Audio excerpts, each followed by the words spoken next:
Bismillahirrahmanirrahim.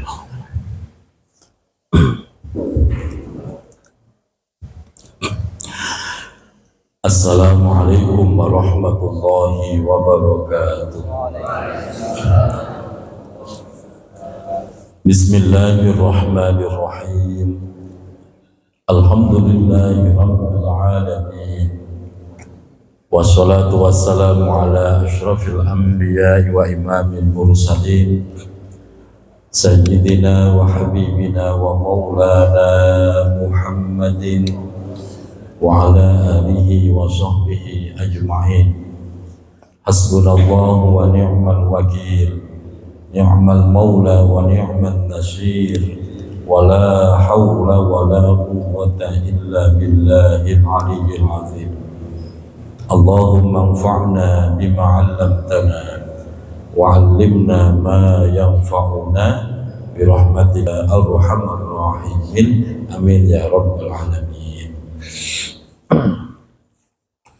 Al-Mukarramun, seluruh pengurus DKM Masjid, Ketua DKM Ustaz Abdul Musin, seluruh para asatid, orang tua kita Bapak Ustaz Abdul Somad, seluruh jamaah Bapak Ibu, baik dari Kampung Pulo, Ratu Jaya, dari Rawadenok, alhamdulillah Pak Ahmad Somad, dari Bulak, Amin Bulak apa benda Pak Amin? Alhamdulillah, semoga kita semua senantiasa Allah sehatkan lahir batin kita, Allah tambah keberkahan hidup kita, Allah istiqomahkan kita di dalam kebaikan, dan telah diwafatkan dalam keadaan husnul khotimah. Amin ya rabbal alamin. Alhamdulillah wa syukrulillah. Saat ini kembali Allah dudukkan kita di majelis ilmu, di taman surganya Allah. Tadi subuh kita duduk bareng, malam ini kita kembali duduk bareng di taman surganya Allah. Semoga terus kita diistiqomahkan, dan orang yang duduk di majelis ilmu fahuwa fi sabilillah, dia berada di jalan Allah. Siapa yang rajin menghadiri majelis ilmu, sahalallahu lahu tariqan ilal jannah, Allah mudahkan jalan orang tersebut menuju surganya Allah. Nah, semoga kita semua termasuk hadis ini. Amin ya rabbal alamin. Bapak Ibu, para santri, anak-anakku semuanya yang dirahmati Allah, kembali kita melanjutkan kajian Bulughul Maram. Waktu itu kita di hadis 680 ya? 680 belum selesai ya? 81. Waktu itu kayaknya belum selesai itu. Ya, yaitu yang bunyinya la yahillu salafun wa bai'un, ini sudah kita bahas. Wala syartoni fi bai'in, sudah kita bahas. Nah, yang ketiga ini yang belum kita bahas. Waktu itu udah habis waktunya. Kita melanjutkan 681 di situ ya. Karena penomorannya beda, Pak. Bismillahirrahmanirrahim. Melanjutkan kajian hadis 681, itu hadis yang datangnya dari Amrin bin Syu'aib. Di situ Rasulullah menjelaskan ada 4 transaksi yang dilarang oleh Rasulullah. Yang pertama salafun wa bai'un, yang kedua syartoni fi bai'in, sekarang yang ketiga wala ribhu ma lam yudman, tidak boleh melakukan transaksi jual beli ribhuma, dengan mengambil keuntungan barang tersebut, lam yudman, yang belum diterimakan atau belum diterima pembeli. Itu nggak boleh, Pak. Contohnya begini. Nah, ini yang sering terjadi nih, sering terjadi dalam kehidupan sekarang, yaitu jual beli online, Pak. Umpamanya begini, maka di sini didefinisikan yaitu ayyabi as-sil'ata al-muayyanata al-mushtarata qabla qabdiha wa yarbahu fiha, yaitu menjual sesuatu sudah jelas barangnya, harganya udah jelas, si penjual sudah ngambil untung dari harga barang tersebut, sementara barang itu belum diterima oleh si pembeli. Nah, hal seperti itu kenapa dilarang Rasulullah? Karena sangat rentan dengan adanya penipuan. Seperti online itu kan sangat rentan, Pak. Pesannya warna merah yang diantar bisa abu-abu, bisa biru, ya kan? Gitu. Pesannya ukuran double XL yang diantar bisa yang lain, kan? Nah, artinya transaksi model begitu itu rentan dengan unsur penipuan. Tapi kalau memang sama-sama jujur, bisa dipercaya, ya, maka akad itu menjadi boleh. Tapi kalau memang terjadi hal-hal seperti itu, penipuan, maka jelas yang berdosa adalah pihak penjual. Nah, tapi sekarang tuntutannya seperti itu, Pak. Sekarang zamannya serba online. Membeli bakso aja sekarang online loh, Pak. Beli seblak loh online, Pak. Sekarang serba online, sehingga banyak sekali pasar-pasar itu tutup, ruko-ruko itu tutup, kalah, Pak. Biaya sewa ruko per bulan sekian puluh juta, sementara online nggak pakai bayar biaya toko.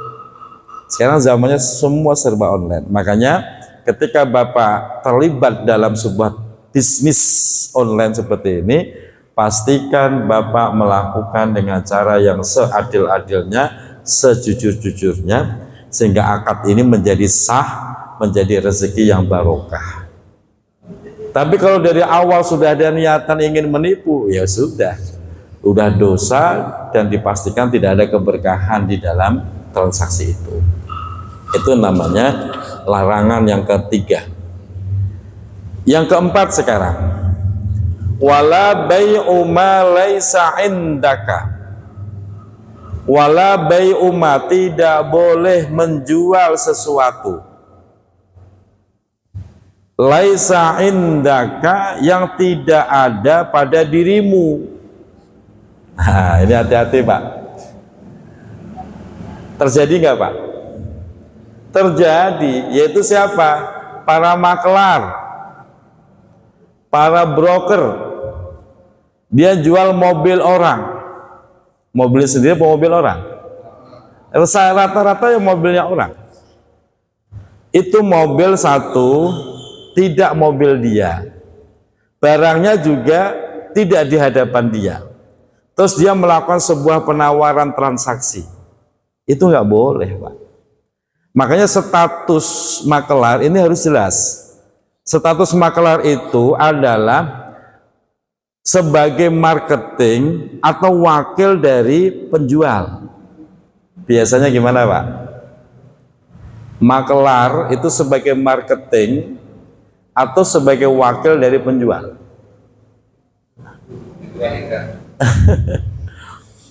Kalau marketing hanya bagian pemasaran saja, iklan, bagian iklan. Adapun kekuasaan untuk melakukan akad jual beli itu adalah pemilik barang. Contoh begini, Pak, Bapak boleh dari makelar, nggak apa-apa, yang penting tahu ilmunya aja biar berkah. Contoh begini, Bapak ngeklanin ada satu unit mobil apa, Arman? Saya bantu promosikan. Sekian mobil unit dengan harga sekian, tipe begini harga sekian. Begitu ada yang masuk telepon menanyakan mobil itu, Bapak jangan berlagak layaknya pemilik mobil. Bapak pertemukan, kalau Bapak serius minat dengan mobil ini, mari kita ketemuan kapan, di mana. Bapak temukan tuh, aduin dengan yang punya mobil, biar tawar-menawar sendiri. Bapak cukup menerima komisi. Nah, cara seperti itu halal, Pak. Itu namanya marketing. Itu. Kecuali kalau memang Bapak sudah sah menjadi wakil dari pemilik barang. Udah Bang, ini saya serahkan mobil, tolong jualin. Nah, itu udah jadi wakil tuh, sah.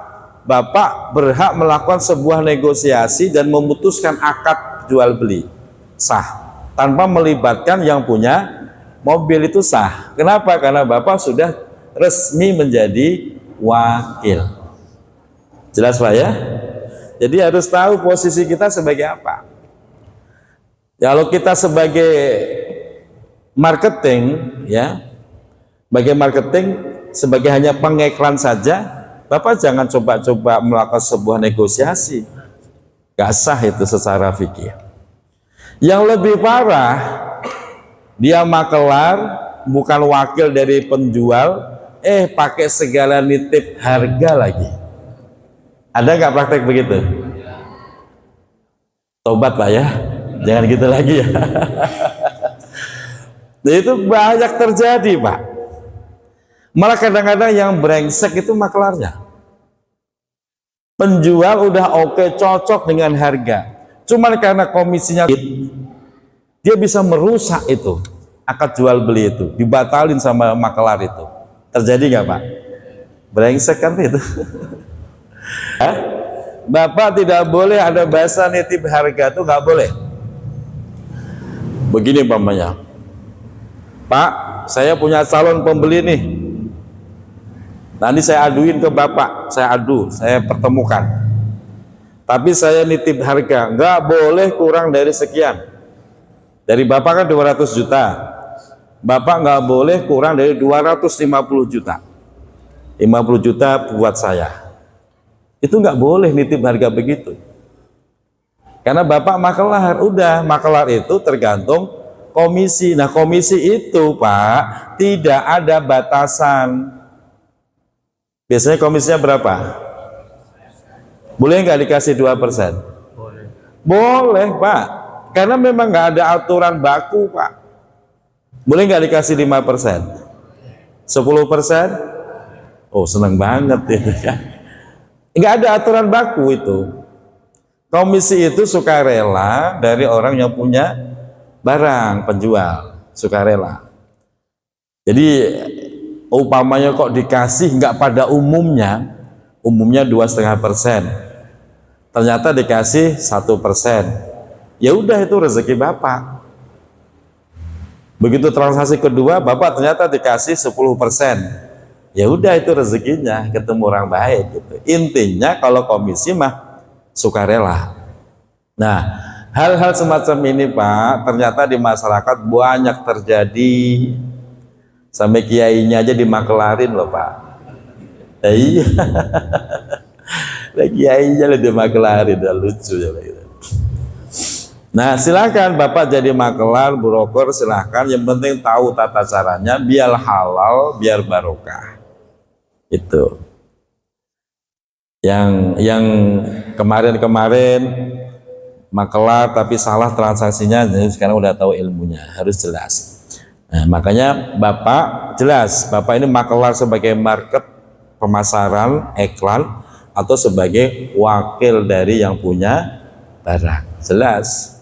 Kalau sebagai wakil, udah Bapak nggak perlu melibatkan yang punya barang.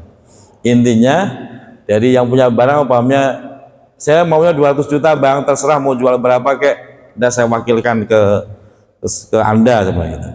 Terserah. Oh ternyata laku 300 juta, makanya 100 juta itu hak halal buat Bapak sebagai wakil. Kebayang nggak 100 juta Pak? Banyak apa dikit? Kalau lagi beruntung kan begitu makelar tuh Pak. Makelar tuh kalau lagi beruntung, wah luar biasa. Saya itu punya Punya temen dulu waktu S2 di PT IKI, Pak. Kalau ke kampus bawaannya Mercy, BMW, begitu, Pak. Saya penasaran nih, ini orang kaya apa anaknya orang kaya gitu kan? Penasaran, keren banget, Pak, gondrong, tapi kuliah di PT IKI, jurusan tafsir hadis, Pak. Gitu kan. Penasaran, ngobrol. Saya tanya, ada usaha apa di rumah? Saya mah makelaran, Ustadz, nyebut saya udah Ustadz. Makelaran tapi kok banyak hal bawang barang mewahnya. Ya ini mah rezeki. Saya usut, makelar apa? Ternyata dia makelar broker pesawat terbang. Itu, Pak. Broker pesawat terbang. Ya pantesan gitu lah, Pak. Gitu. Kalau dia brokernya broker mangga, durian, mungkin nggak segitunya, Pak. Karena dia broker pesawat terbang. Tinggalnya di Cinere, di Villa Delima. Tuh. Nah, jadi kadang-kadang begitu. Terus ada lagi jamaah gitu waktu bahas zakat, termasuk komisi itu. Ustaz, saya ini pengangguran, paling saya yang makelaran broker. Tapi tinggalnya di Pondok Indah. Kan keren banget tuh, Pak. Tinggalnya di pondok, profesinya makelar. Saya penasaran, makelaran apa, Bu? Ibu-ibu. Batu bara, Ustaz. Batu bara, keren banget. Ya beda gitu loh. Makanya walaupun makelar, tergantung dia makelarin apa. Kalau makelarin kambing nggak ada zakatnya, Pak. Tapi kalau makelarin batu bara ya ada zakatnya gitu loh. Jadi kadang-kadang Bapak jangan ketipu dengan omongan-omongan begitu, Pak. Kalau Ustadz yang belum berpengalaman, saya makelar. Kalau makelar nggak ada zakatnya. Lalu dia makelar batu bara loh, Pak. 2 kali transaksi 1 M didapatkan dia, Pak. Luar biasa itu. Kecuali kalau makelaran kambing 10 kali transaksi paling dapatnya ya 500 sejuta, beda itu, Pak. Gitu. Nah ini hati-hati masalah menjadi makelar. Udah selesai, sekarang masuk hadis berikutnya.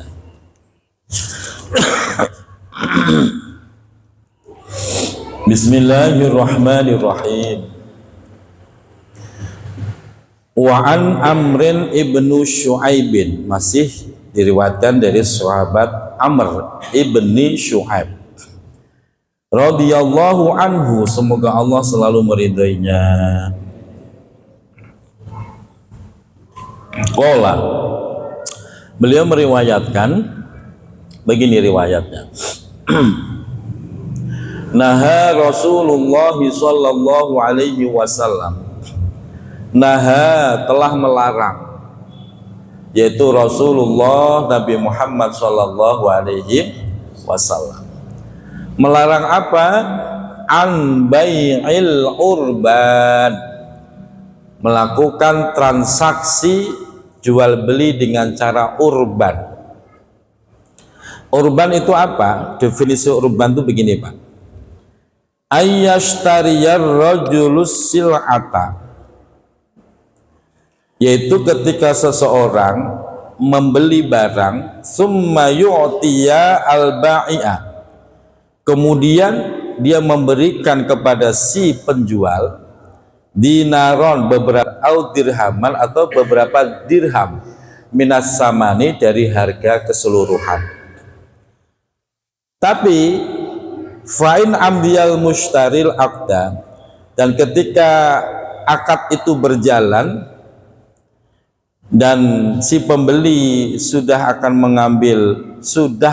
mengambil fama dafa'ahu fahuwa minas saman, kemudian dia mengembalikan barang itu, membatalkan akad itu, termasuk menghilangkan uang yang sudah diberikan. Gampangnya begini, Pak. Rasulullah melarang jual beli dengan cara memberikan DP, panjer, apalagi, Pak? uang muka, bahasa apalah terserah ya. Ketika nanti dia tidak jadi beli, uang muka panjer ini hilang. Itu dilarang Rasulullah. Jelas ya Bapak ya? Gak boleh Pak. Bapak menjual sesuatu, kalau di DP-in kok tiba-tiba nggak jadi, kesepakatan nanti saya 2 hari kesini ya, memberikan kepastian ini DP-nya umpamanya 1 juta. Begitu 2 hari si pembeli membatalkan akad itu Bapak selaku penjual wajib mengembalikan DP yang sebesar 1 juta, wajib tuh. Wajib. Kecuali si pembeli punya kebijakan, udah nggak usah dibalikin, ini sebagai tanda minta maaf saya karena nggak jadi beli. Nah udah halal kalau begitu Pak. Tapi kalau Bapak mengotot, ya sudah kalau gitu DP-nya hilang. Langsung begitu Bapak, nah itu Bapak makan barang haram namanya, nggak boleh. Jelas Pak? Hati-hati. Biasanya model-model DP begini Pak, itu biasanya properti. Beli rumah properti biasanya ada DP-nya kan? Berapa persen Pak Haji? Ini Pak Haji ahlinya deh. 30% dari harga ya.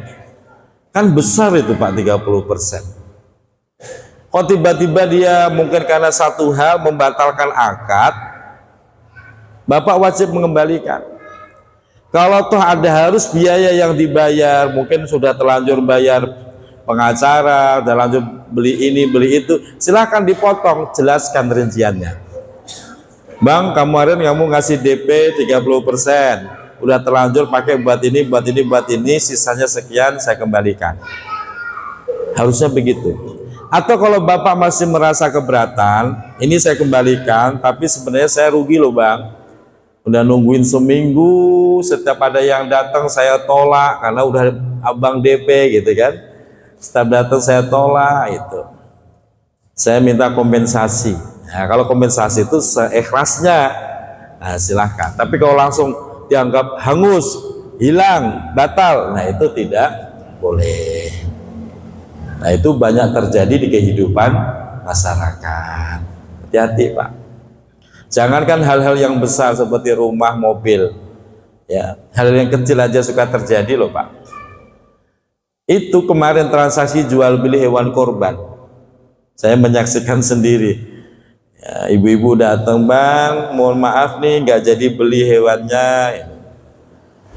Kata si penjualnya, ya nggak apa-apa Bu, tapi DP-nya jadi nggak saya kembalikan gitu.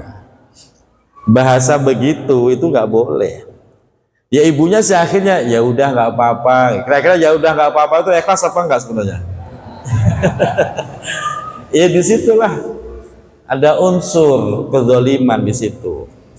Gitu. Makanya uang DP sementara itu dipahami sebagai bagian dari pembayaran atau itu hanya sebagai pengikat komitmen. Nah ini harus didefinisikan dulu tuh Pak. Uang panjer tuh loh Pak, itu adalah bagian dari bagian pembayaran atau sebagai pengikat komitmen bahwa saya akan serius membeli barang ini.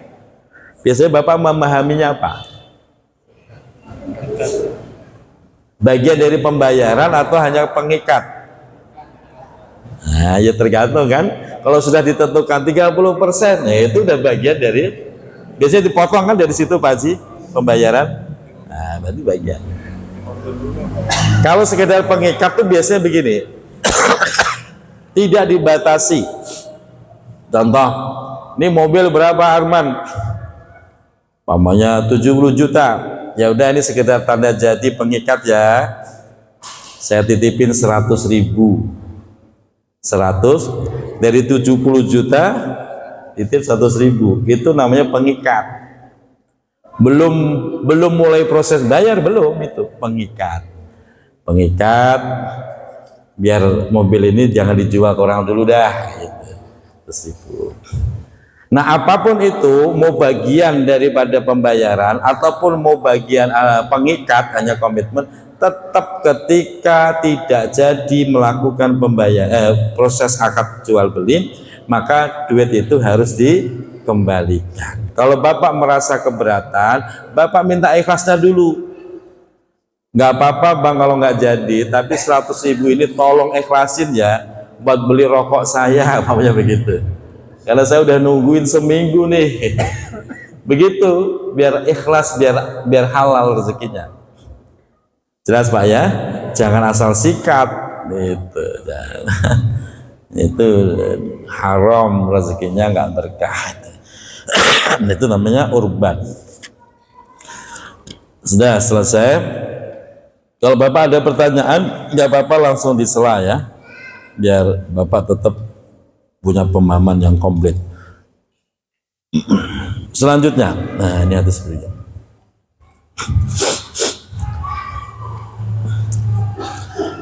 Wa ani bani Umar. Hadis ini datangnya dari Ibnu Umar. Nama aslinya Abdullah bin Umar, yaitu anak lakinya sahabat Umar bin Khattab yang bernama Abdullah. Radhiyallahu anhuma, semoga Allah selalu meridhoi keduanya. Allah. Qala Ibnu Umar meriwayatkan begini riwayatnya. Ibta'tu zaitan fis suqi.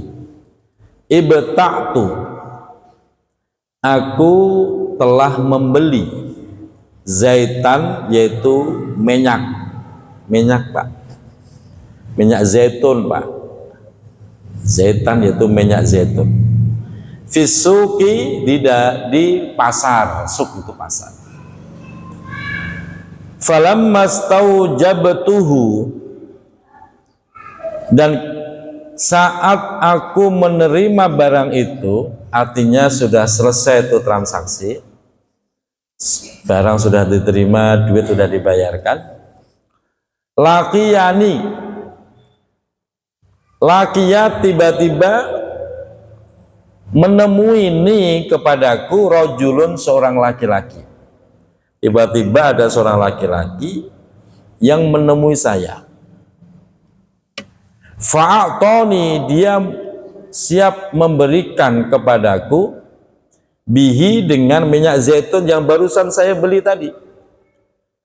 Siap memberikan apa tuh laki-laki? Ribhan, sebuah keuntungan, hasanan yang bagus. Itu Pak. Jadi umpamanya beli minyak zaitunnya 100.000, tiba-tiba ada yang mau beli langsung, buat saya deh 150.000. Kira-kira dilepas nggak Pak? Ntar dulu Pak, itu kita kaji nih, yang bener ya gimana deh gitu. Kalau kita nafsunya Pak, wah kebener. Fa'aradtu, maka aku kepingin, Abdullah bin Umar ya kepingin, an adriba ala yadir rajul, untuk menyerahkan minyak zaitun ini ke tangan laki-laki tersebut. Ya tergiur lah, dapat keuntungan yang bagus. Fa'akhoda, maka tiba-tiba telah memegang rajulun, seorang laki-laki lain, min khalfi, yang berada di belakangku, bidhira'i, memegang pundakku, dicolek. Faltafattu, kemudian aku noleh berpaling, kepada orang yang megang pundakku. Fa'idha huwa, ternyata dia adalah Zaid bin, anak angkatnya Rasulullah. Itu Zaid bin Sabit, termasuk penulis wahyu. Itu Zaid bin Sabit. Jadi ada tim penulis wahyu, salah satunya atau pimpinannya, ketuanya itu Zaid bin Sabit. Artinya ini sahabat alim Pak, benar-benar alim. Faqala, kemudian Zaid bin Sabit berkata tuh kepada Abdullah bin Umar, la tabi'hu, janganlah engkau menjual minyak tersebut, haitsu ibta'tahu, sehingga kamu menjualnya hatta tajuzahu, sehingga kamu berlalu ila rohlika, sampai pada tempatmu. Intinya begini Pak, kita nggak boleh menjual barang di tempat kita membeli barang tersebut. Saya ulang, tidak boleh menjual barang di tempat kita beli barang tersebut. Contoh begini, saya beli pamer gimana nih, tulang pamer ya, ke tulang. Saya beli rokok Ji Samsu sebungkus. Berapa sebungkus? Karena saya nggak pernah beli Pak. Saya nggak tahu harganya. Berapa Ustaz? 22.000. Baru beli tuh, udah saya bayar, saya terima tuh rokok. Tahu-tahu ada yang nawar, boleh nggak rokok itu saya beli? Berapa? 30.000. Untung nggak saya Pak? Untung. Itu nggak boleh transaksi masih di tempat di mana saya beli, masih di tokonya si tulang loh, namanya begitu ya. Itu nggak boleh Pak. Harus gimana? Pulang dulu Pak. Bapak harus berlalu dulu, pindah dulu dari tempat itu. Tujuannya apa? Menjaga perasaan si penjual pertama. Kira-kira tulang asem nggak mulutnya Pak? Ngenes nggak Pak? Saya ngambil untung cuma 2.000. Saat Fadli ngambil untungnya kan luar biasa. Kira-kira sedih ya itu penjual Pak? Sedih. Maka nggak boleh tuh. Loh, itu hebatnya Islam loh Pak. Urusan begitu, adab, etika, menjaga perasaan orang itu dibahas. Jadi nggak sekedar nyari untung yang banyak, enggak. Islam tuh mengajarkan biar berkah, jangan sampai transaksimu menyakiti perasaan orang lain. Kamu jalan dulu deh, geser dulu deh, ila rahlika, ke tempatmu. Itu baru boleh. Itu. Nah, kalau kita di posisi Abdullah tuh, baru beli motor second berapa? 5 juta. Tiba-tiba nawar, saya beli 6 juta boleh nggak? Dilepas ya Pak? Wah, dalam hitungan menit loh Pak, udah untung 1 juta.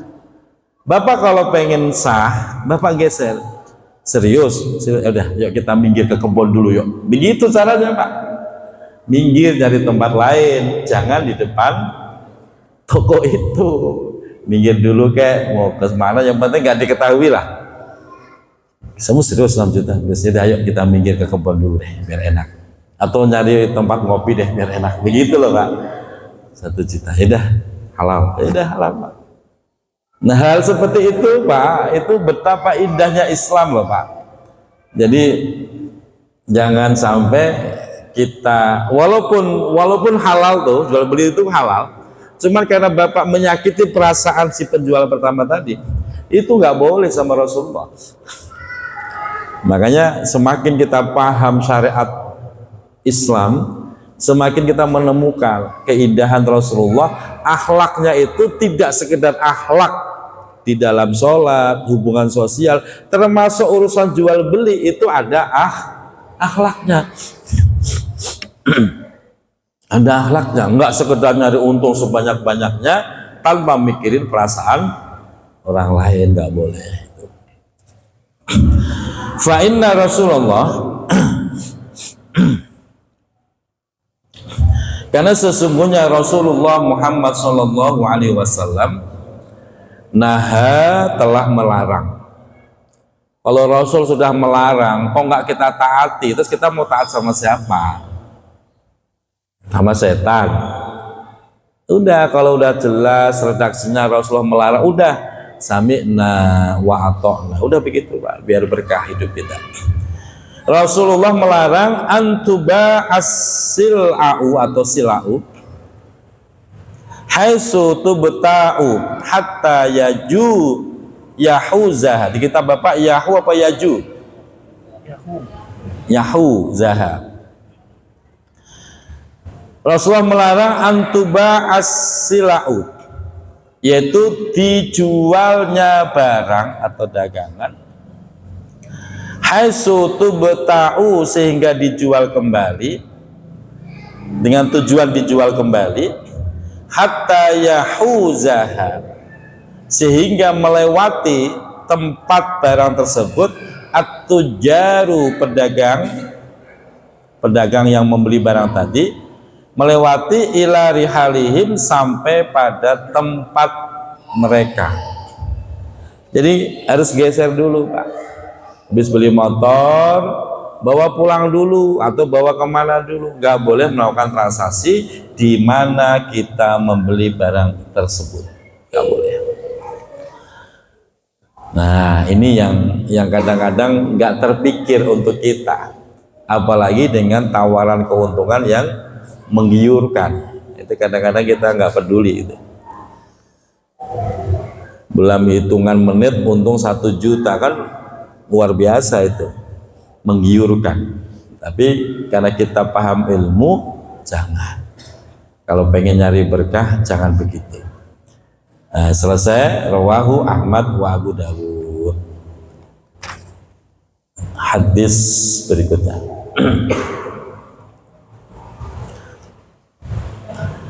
Wa ani Ibnu Umar, masih dari riwayat dari Ibnu Umar, Abdullah bin Umar radhiyallahu anhuma, semoga Allah selalu meridhoi keduanya. Termasuk ini, Pak, termasuk ini yang sering terjadi nih, memegang barang yang masih dipegang atau di hadapan calon pembeli, itu nggak boleh loh, Pak. Kalau menawar jelas nggak boleh. Nah, ini megang juga nggak boleh. Ini contoh Mami nih. Ibu nih, ibu banyak belanja sayur kan, pegang-pegang dulu ya, Bu. Ada kacang panjang dipegang-pegang gitu kan. Ketika ada ibu-ibu sedang megang-megang kacang panjang, ibu jangan ikut-ikutan megang. Yang ada di hadapan dia loh ya, jangan. Kenapa? Menjaga perasaan. Biarin dia beresin dulu, udah megang-megang puas, dia udah milih, udah megang sampai 15 menit tuh, Pak. Ujung-ujungnya cuma beli seikat doang.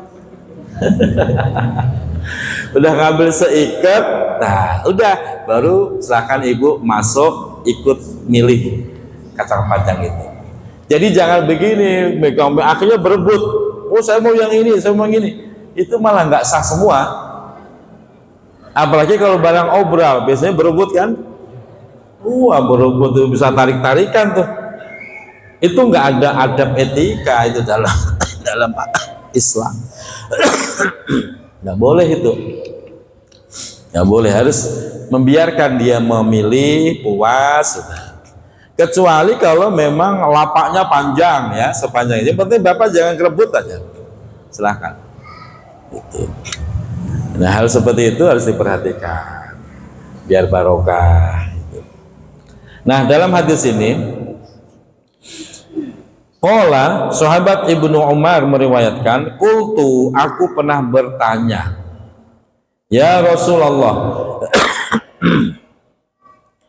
wahai Rasulullah, ini sesungguhnya aku abiul ibila, menjual onta, bil baqi, yaitu di daerah Baqi. Bapak tahu Baqi ya? Nggak tahu. Dari Mekah naik taksi kurang lebih 10 menit, Pak. Nah, bayarannya 20 real biasanya. Tapi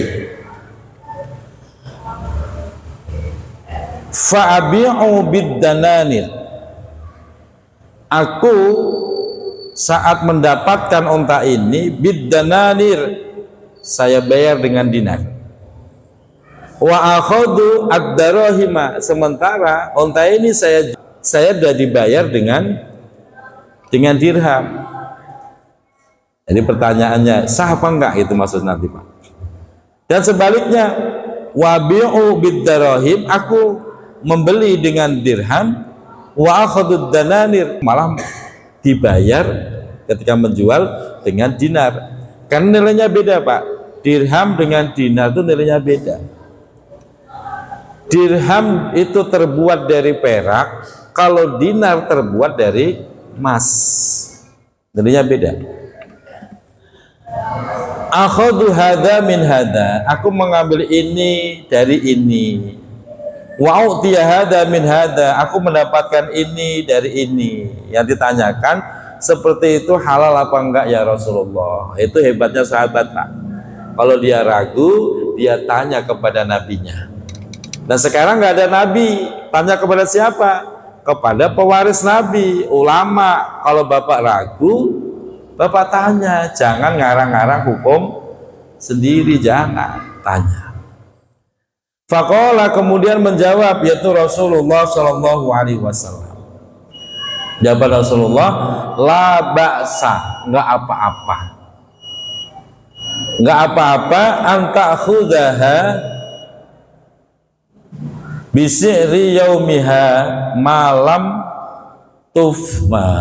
taftariqah wa bainakuma syai'un. La ba'sa, tidak apa-apa, anta khudaha, ketika engkau mendapatkan seperti itu, bisi'ri yaumiha, yaitu dengan pada zaman atau pada waktu hari itu juga. Malam taftariqo, selama tidak terpisah kamu berdua, wa bainakuma, dan di antara kamu berdua syai'un, sudah ada. Syai'un itu sesuatu yang menyebabkan ridho.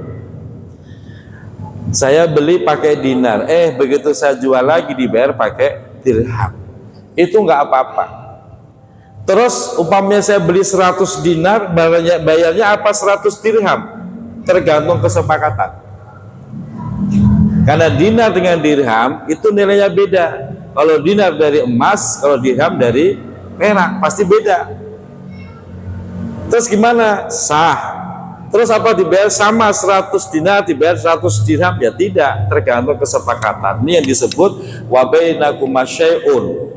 Ada sesuatu yang menyebabkan engkau ridho dan kamu belum terpisah, masih di majelis akad itu. Ini onta berapa? Saya beli 100 dinar, ya saya bayar mungkin 300 dirham, sebanding tuh namanya, dinar dengan dinar sebanding. Sepakat, ridho, ya sudah, sah. Itu Pak. Karena harganya beda. Maka di Arab itu Pak, kalau bapak bayar pakai real itu 25 real. Kalau pakai rupiah, bayar rupiah itu nilainya 100.000. Iya betul ya, 100.000 gitu kan. Makanya ditanya, berapa ini real? 25. Indonesia atau duit Jokowi? Kita duit Jokowi Pak. Duit Jokowi 100.000. Itu sebanding tuh. 25 real dengan 100.000. Sebanding. Sah Pak, nggak apa-apa. Makanya orang Indonesia nggak usah bingung, wah saya belum nuker real, nggak apa-apa. Di sana rupiah laku. Cuman berbeda, 100.000 bandingannya 25 real. Makanya saya kalau umroh bawa rokok dari Indonesia Pak. Iya. Di sana mahal, di Samsu sebungkus dihargain 100.000 coba. Makanya kita bawa dari Indonesia. Kemarin saya bawa 30 bungkus, nggak habis Pak. Bawa pulang lagi. Saya ajarin maksudnya Pak, Bapak umroh beli rokok di sana ya bangkrut Bapak, sebungkus 100.000, rokoknya Marlboro, ya rugilah Pak Indra. Nah, semoga bermanfaat. Mohon maaf lahir batin. Assalamualaikum warahmatullahi wabarakatuh.